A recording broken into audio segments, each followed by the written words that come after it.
নমস্কার বন্ধুরা, welcome to এসটিউনিক sports. বন্ধুরা, এই ভিডিওতে আমরা কথা বলবো ফুটবল আপডেট নিয়ে, যেখানে অবশ্যই আইএফএ শিল্ড নিয়ে কিন্তু বেশ কিছু বড় আপডেট শেয়ার করার রয়েছে। তাহলে কি আমরা ডার্বি দেখতে পাবো না? কি আপডেট রয়েছে সেই নিয়ে তোমাদের জানাবো। সঙ্গে জাতীয় দলের আজকে ম্যাচ, তার সাথে সাথে ট্রান্সফার নিউজ নিয়েও আলোচনা সেরে নেব এই ভিডিওতে। তাই ভিডিও শুরু করার আগে একটাই রিকোয়েস্ট, যারা চ্যানেলে প্রথমবারের জন্য এসেছো মনে করে চ্যানেলটাকে সাবস্ক্রাইব করে নিও, তাহলে প্রিয় দলের খেলার সমস্ত আপডেট তোমরা এখানে পেয়ে যাবে। তো চলো আর দেরি না করে ভিডিও শুরু করা যাক। তো প্রথমেই যদি আমরা আইএফএ শিল্ডকে নিয়ে কথা বলি, তো আইএফএ শিল্ড নিয়ে কিন্তু এখন বেশ কিছুটা হলেও চাপে রয়েছে আইএফএ। কারণ তারা যেরকম পরিকল্পনা করেছিল 6টা দল নিয়ে তারা শিল্ড আয়োজন করবে, কলকাতার 4টে দল আর বাইরের 2টো দলকে নিয়ে টোটাল 6টা দল, কিন্তু সেই জায়গাতেই প্রথম দল তারা অফিসিয়ালি নাম তুলে নিল, সেটা হচ্ছে ডায়মন্ড হারবার। আমি বলেইছিলাম এটা খাঁটি ডায়মন্ড নয়, এটা ভেজাল মাল। তো তারা প্রথম থেকে জানালো খেলবো, এখন বলছে না আমরা আর খেলবো না। তারা জিততে পারেনি, কিছুদিন আগে সিএফএল অনেক চেষ্টা করেছিল, সিএফএল জেতা হয়নি। তারা বলেছে না আমরা আর খেলছি না, আমরা দল নামাচ্ছি না। তো প্রথম দল তারা বাদ পড়ে গেল। মোহামেডান তারাও কানাঘুষো শোনা যাচ্ছে, তাদের তো এমনিই প্রচুর সমস্যা, আর নতুন করে আবার সেই প্লেয়ারদের নিয়ে এসে ট্রেনিং করিয়ে খেলানো তারা চাইছে না। ও যা হচ্ছে হোক, তারাও ভাবছে যে আমরাও নাম তুলে নেবো, এরকম ভাবনা চিন্তা, যদিও সেটা এখনও অফিসিয়ালি নয়। মোহনবাগান তো আর সাড়াই দেয়নি। প্রথমে তাদের বলা হয়েছিল, তারা তো মিটিংয়ে অ্যাটেন্ড করেনি, তারপর 48 ঘন্টা সময় দেওয়া হয়েছিল, সেখানেও তারা সাড়া দেয়নি। তো শেষ মুহূর্তে আর কিছুক্ষণ বা কয়েকটা প্রসেস রয়েছে, সেগুলো অপেক্ষা করা হবে। যদি না হয় তাদেরও ছাড়াই হয়তো আইএফএ শিল্ড হবে। কিন্তু হ্যাঁ, আইএফএ শিল্ড হবে এরকমটা কিন্তু একদম আইএফএ মনে করছে, যে কোনোভাবে শিল্ড তারা আয়োজন করবে। কারণ তারা অলরেডি অনেকটা কাজ এগিয়ে ফেলেছে, সেই জায়গা থেকে পিছিয়ে আসার কোনো রাস্তা নেই।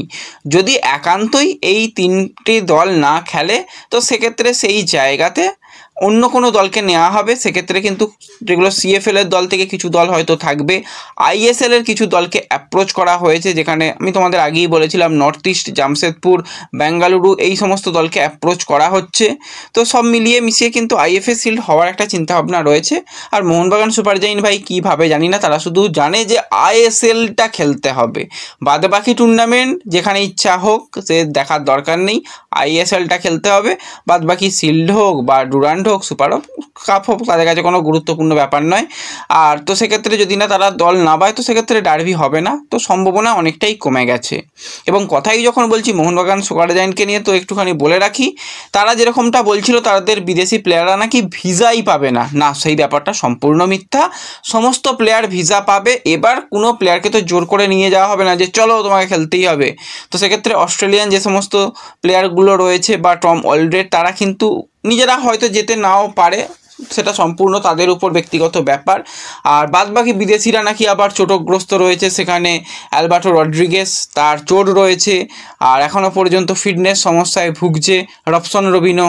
মানে অজুহাতের শেষ নেই, তুমি যাই বলো, ডান হাত বাঁ হাতের পরে অজুহাত কিন্তু তৈরি রয়েছে। যখনই এই সমস্ত এএফসির ম্যাচ হয়, তো তখন অজুহাত থাকে। তো যাই হোক, এরকম একটা পরিস্থিতি, তারা আবারও বলছে যে না তোমরা একটা অন্য জায়গায় খেলা করো। ভাই আর কদিন বাদে খেলা, এখন বললে খেলা চেঞ্জ হবে? তাদের হোম ম্যাচ রয়েছে, তারা কখনোই চাইবে হোম স্টেডিয়াম ছেড়ে একটা নিউট্রাল জায়গাতে গিয়ে খেলতে?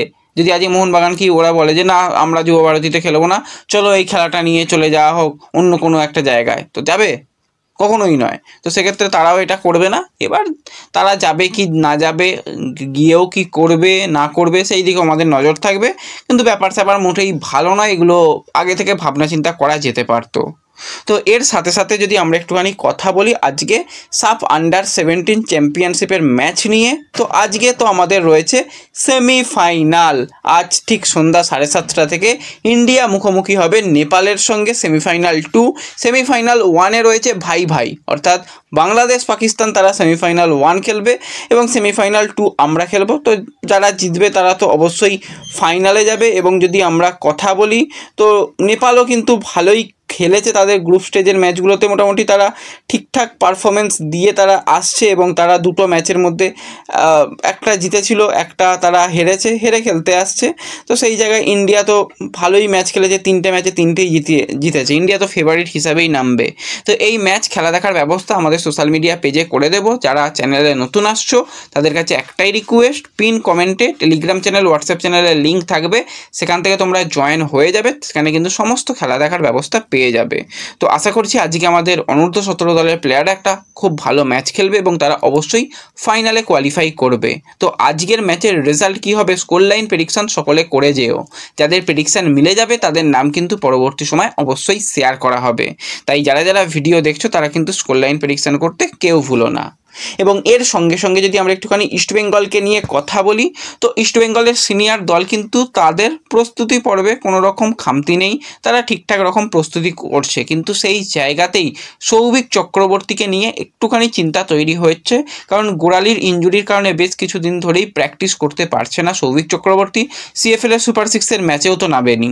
তো সেক্ষেত্রে সৌভিকের পরিবর্তক প্লেয়ার কিন্তু একটা দরকার। জিকসান অবশ্যই একটা ভালো প্লেয়ার রয়েছে, কিন্তু সৌভিক যদি না খেলতে পারে সেই জায়গাতে কিন্তু অবশ্যই তন্ময় দাস রিজার্ভ টিমের প্লেয়ার, তাকে কিন্তু সিনিয়র দলে সুযোগ দেওয়া দরকার।